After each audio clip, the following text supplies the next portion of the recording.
I should have walked away the moment I realized the villa wasn't enough to contain the heat between us. That night in the hut, with the cool air clawing at the wooden walls and the silence of the forest pressing in, Xander leaned close and whispered my name like he was confessing a crime. My skin burned, my pulse rioted, and yet I couldn't resist. I knew it was wrong, knew the villa lights in the distance might betray us, but when his lips hovered near mine, I stopped caring about consequences. That night, desire was stronger than restraint. The villa behind us was alive with chatter and music, but out here, the night belonged to us. The hut smelled of pine wood and smoke, the air crisp enough to raise goosebumps across my skin. I tugged the blanket tighter around my shoulders, trying to disguise my trembling. It wasn't the cold. It was Xander. He leaned lazily against a wooden beam, his silhouette sharp against the lantern glow, his gaze holding mine like a secret neither of us should speak. What happens when temptation has four walls, a roof, and no witnesses? "You shouldn't be here," I said, though the words fell apart in the space between us. He took a single step forward, and it felt like the entire hut tilted. His boots creaked against the floorboards, echoing like thunder in my ears. "And yet," he murmured, lips curving into something dangerous, "you're glad I am." I swallowed hard, my chest tightening. He was right. Every nerve in me screamed to resist, but my heart betrayed me, beating wildly like a captive bird desperate for release. When denial tastes sweeter than truth, can you still say no? Outside, the wind howled through the trees, making the hut shudder. Xander's eyes caught the lantern light, gold flecks sparking in the dark. He wasn't just looking at me. He was reading me, pulling apart every wall I'd built. I tried to speak again, but my voice cracked. Someone will notice. They won't. He closed the distance now, his warmth cutting through the cold. The scent of cedar and smoke clung to him, and I hated how much I wanted to bury myself in it. My pulse drummed so loudly I was sure he could hear it. What if the real danger isn't being caught, but being consumed? Xander reached for the edge of the blanket, draped over my shoulders. His fingers brushed mine, deliberate, electric. I froze. The world narrowed to that single touch. "You're shaking," he said softly. "Because it's cold." I lied.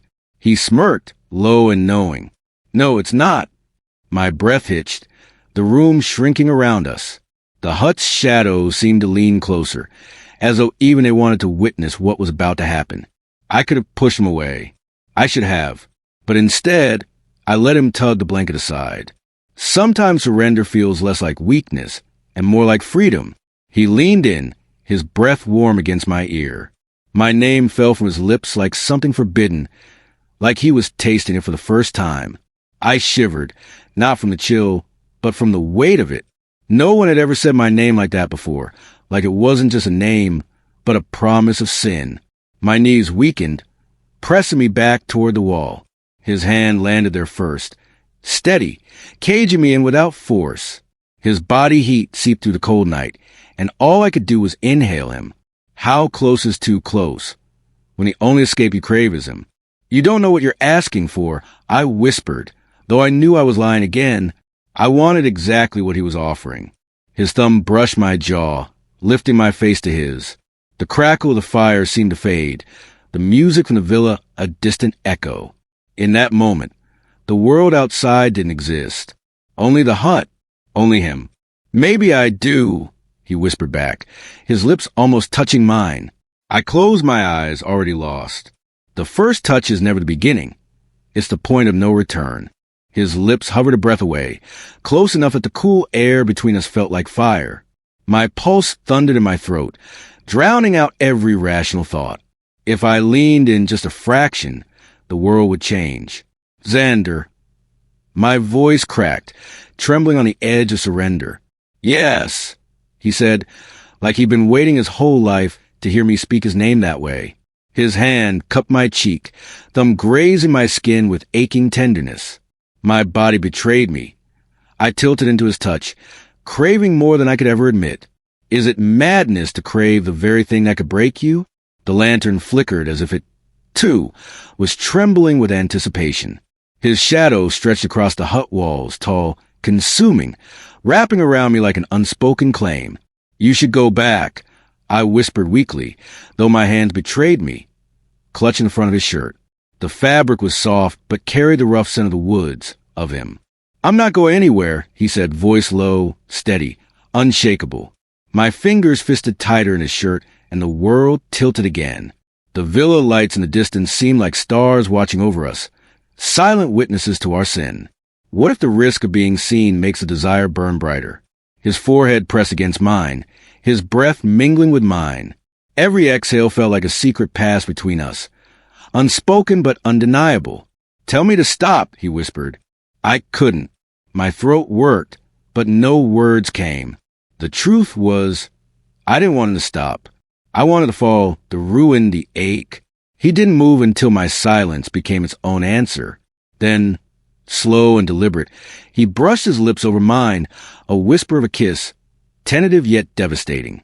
Sometimes the softest touch is the one that shatters you completely. The kiss deepened, a fire catching in dry timber.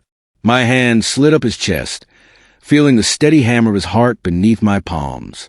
He pressed me gently against a wooden wall, not to trap me, but to hold me steady as the storm inside me broke loose. The world outside ceased to exist, the wind, the villa, the risk of discovery, all drowned beneath the heat of his mouth. Every movement was a confession, every sigh a vow we shouldn't be making. What do you do when your sin feels more sacred than any prayer? When his lips left mine, I gasped for air, the cold rushing in like a shock. But his hand slid down my arm, steady, grounding me in the chaos he created. "Say it," he urged softly. "What?" My voice was a tremor. "My name." It fell from my lips before I could stop it. "Xander." He smiled then, a dangerous, knowing curve of his mouth, as if hearing it was all he needed, as if the sound of his name on my lips bound us together more tightly than any chain. Sometimes surrender begins with a single word spoken in the dark. The fire crackled, spitting sparks that echoed the wild pulse between us. His thumb stroked over the hollow of my throat, feeling the frantic beat beneath my skin. I was bare before him, not in body but in truth, and it terrified me more than anything. "You don't know what this means," I said, though the weakness of my voice betrayed me. "Oh, I do," he replied, voice rich with certainty. "It means you want me as much as I want you. And God help me." He was right. What if the truth you fear is the only one that sets you free? The night pressed in, the chill forgotten, my entire world condensed into the heat of his touch and the way he whispered my name again, reverent and sinful all at once. It wasn't just a whisper. It was possession, a claiming, a vow. I knew the morning would bring consequences. I knew the villa's walls couldn't hide what burned so fiercely in this hut. But for that moment, consequences didn't exist. There was only Xander, and the sin I couldn't stop myself from committing. The question isn't if we'll regret it tomorrow, it's how we'll survive the weight of tonight.